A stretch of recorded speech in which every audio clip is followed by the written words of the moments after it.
हा रस्ता पूर्ण वाहतुकीसाठी खुला करण्यात यावा।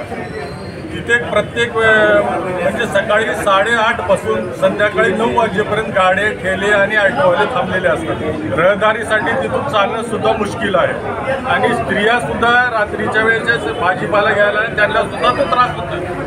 त्यासाठी प्रशासनाला विनंती आहे की तिथं नो अपर झोन असल्यामुळं त्या नो अपर झोनचीच आम्हाला अंमलबजावणी करण्यात यावी, एवढंच आमचं म्हणणं आहे।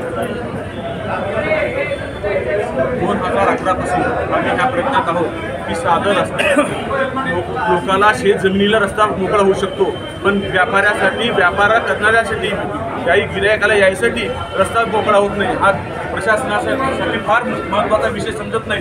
त्यामुळे हा व्यापारी संघटनेने आज बंद पुकारलेला आहे। त्यामुळे आम्ही व्यापाऱ्यांतर्फे एकच विनंती आहे की आपण प्रशासनाने ही विनंती मान्य करून आम्हाला रहदारीचा रस्ता मोकळा करून द्यावा। मागणी आमची एकच आहे की रस्ता नगरपालिकेने ठराव घेऊन जो काही अपर झोन मुक्त केलेला आहे रस्ता तेवढा आम्हाला मोकळा करून द्यावा। मोकळा जर नाही झाल्यास मोकळं न झाल्यास आम्हाला जिल्हा बंदीपर्यंत जावे लागेल, उदगीर बंद करावं लागेल। आम्ही मागे 3 दिवस उदगीर बंद केलं होतं 2011ला।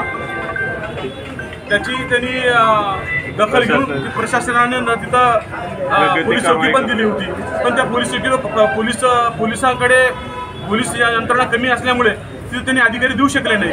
तेवढ्या त्यांनी अधिकाऱ्याची पूर्तता करावी। तुमचं नाव? पत्तेवार।